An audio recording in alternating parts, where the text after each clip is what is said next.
MRS Awards for me are the celebration of all that's best in the sector.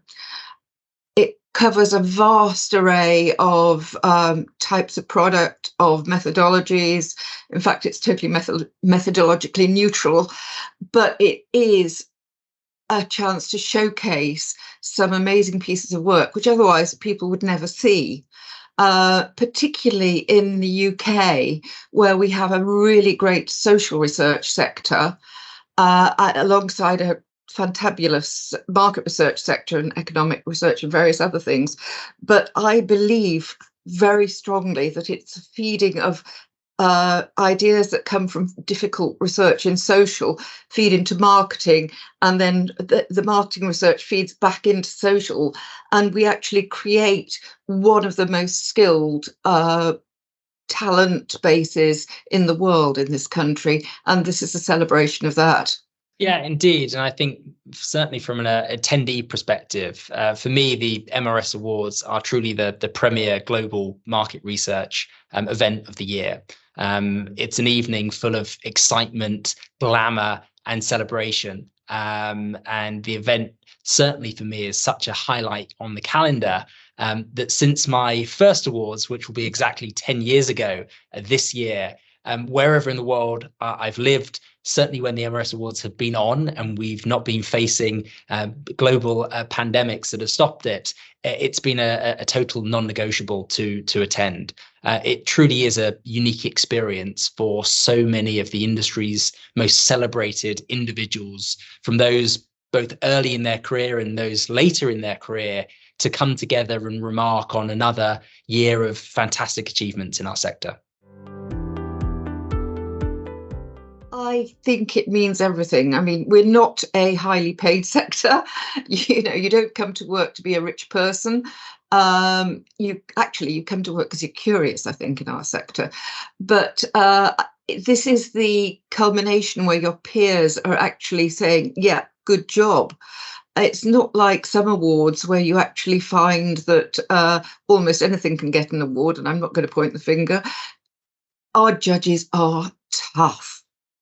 I couldn't believe it when I moved over from marketing, how tough they were. So this is a genuine recognition. And I do know that people from shortlist to runners up to winners have had the phones ring the next day and go, right, I heard you won this. Would you like to pitch for something else? And it's also a way of telling your stakeholders in your business that you're good at what you do. Because again, we are a scientific, technical profession. And sometimes other people don't realize how difficult it is to get the results we do. So you may notice behind me, I'm proudest of all the awards I won for advertising. And those awards came before you saw commercial results. So in a way, they kept me in my job.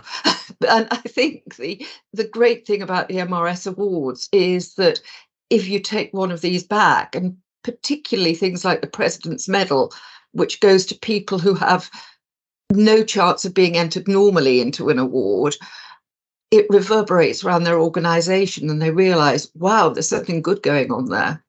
Indeed, for me, to win an award is a truly significant achievement. And I think when you consider that all of the very best in our industry put their absolute everything into their award submissions, just to be nominated is a significant achievement and shows organizations truly pushing the boundaries of our sector. But to win signifies a truly defining piece of work, which no doubt has had a huge impact and is something incredibly special across all of our categories. Well, I think the night is designed to reflect all that hard work that everyone's put into their awards. This sounds weird, but we don't do it on the cheap. We do it with the zing and the bling that people want when they're celebrating. And I think if we don't do that, we sort of very timid in our mouse holes sometimes as a sector. This, we know that the marketers want to go to, the stakeholders want to go to, and it's quite joyous on the night, actually, I think I would say. Yeah, for me, leading on from that, Jane, the best part of the awards is the people. To have, I think, over 1,000, it will be this year, of the sector's most avid advocates in one room is fantastic. The passion and excitement is always bubbling, and I think just provides a great opportunity to meet friends old and make friends new, look back at the prior year and get excited about opportunities for the year to come.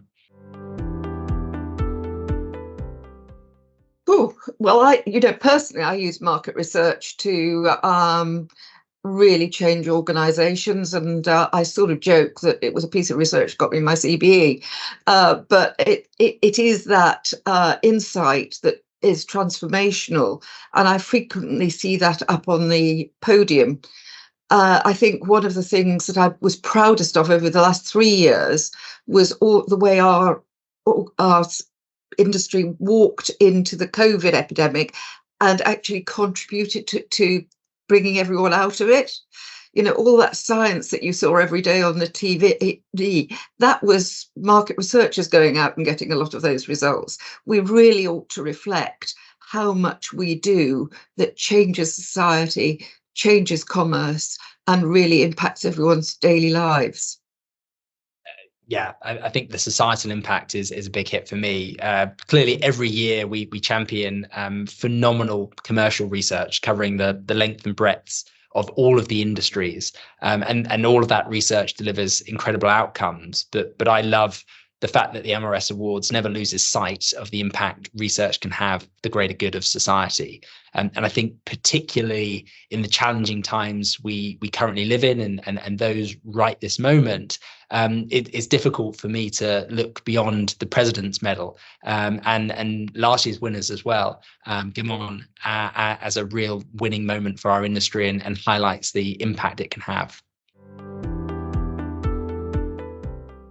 Well, I mean, obviously, we came out of COVID and went straight into cost of living, didn't we?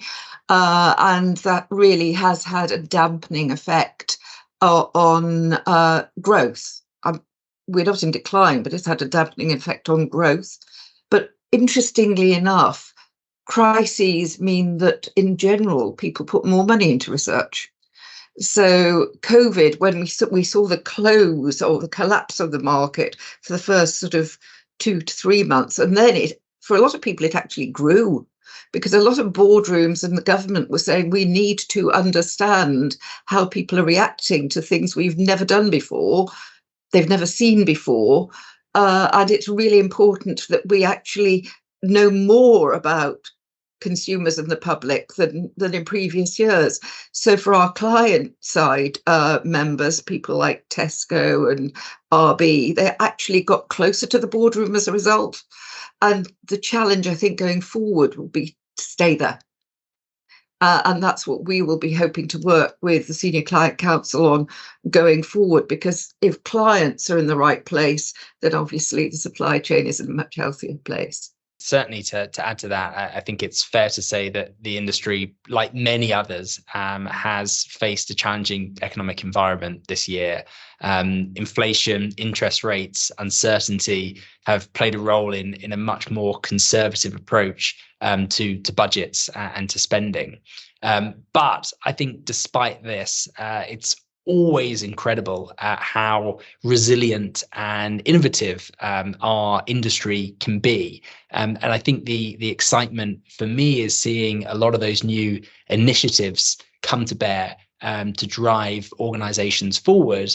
And I've got no doubt that a lot of these initiatives and innovations will be leading lights in our industry in the years to come, as we all understand this new world and we require a lot more research to know where we stand, and hopefully that confidence returns very quickly to the market.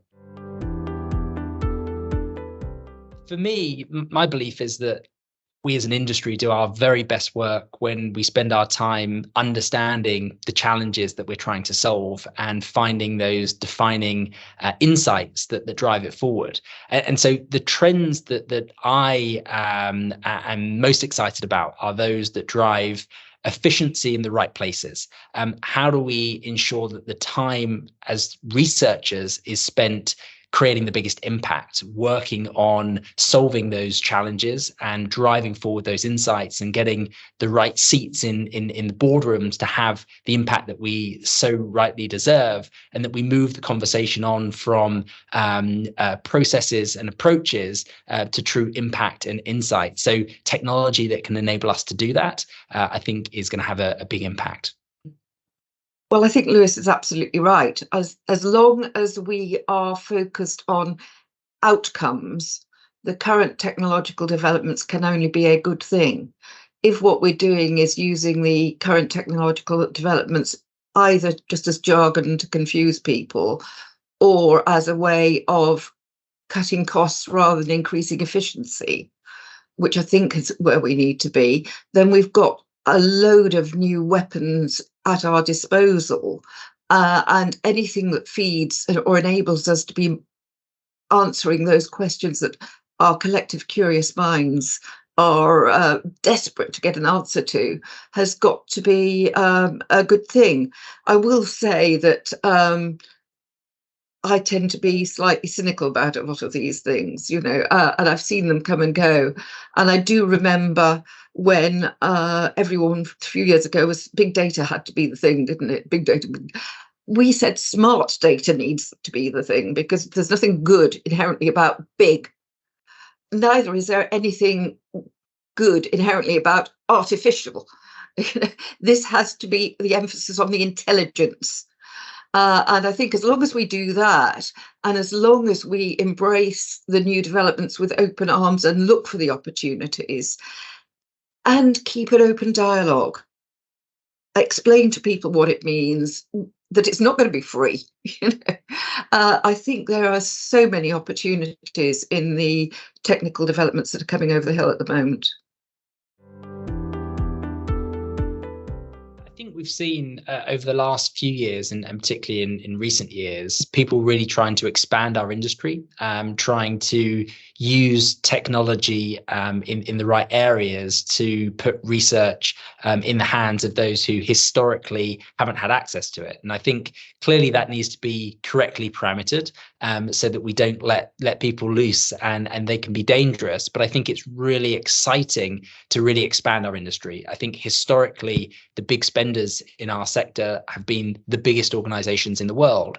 And I would love to see that drip further and further down so that we can be putting insight and smart decision making at the hands of every decision that's made in the world. I think it would only make us a better place. Well, reflecting on what Lewis said, I do think that the fact that we've put a lot of emphasis on representation in research, where we're actually encouraging people not to think that a weighted sample of one is the way to go. I think that really is important. And I do think as well that we are leading the way in terms of inclusion. And being slightly selfish, the ad people are always saying how good they are about everything. But actually, a lot of this work in this inclusion space has been led by us, and then we've been sharing that out, because I think that this is a time of collaboration. And we can't meet the inclusion challenge, we can't meet the net zero challenge on our own. We are a sector of very small businesses by and large, so everyone has to get together on these. And I do think MRS has played that pivotal role in bringing the sector together to face those huge challenges. And I think we can do it. And I think to Jane's point, it's incredibly impressive how, as an industry and particularly as an industry body, the MRS are championing these initiatives. If I look to our organisation, nearly 100 people in 8 different countries, from many different walks of life, doing many different skills.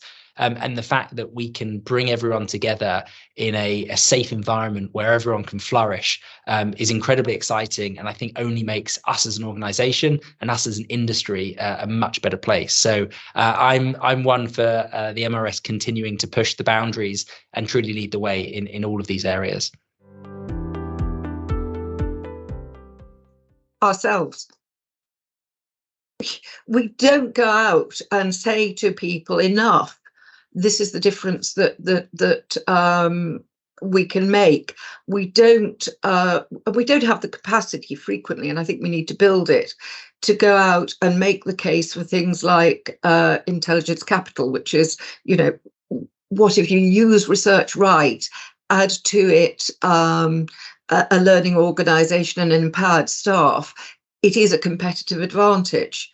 And I really would encourage everyone, again, to come together and stop throwing pebbles into the stream of public awareness and lob those rocks instead, so people do notice us. And I think one of the things that your marvellous sponsorship of this award is about is enabling us to make a much louder voice be heard.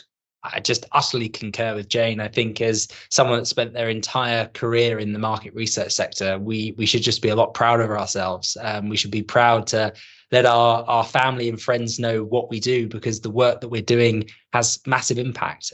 Market research is on the front page of the newspaper as much as any, if not more than most sectors. And it is driving change, whether it be in times of need or whether it be in successful times. Market research is at the heart of most industries, and we should be a lot prouder and a lot more forthright with that, to give us the seat at the table that I believe we truly deserve.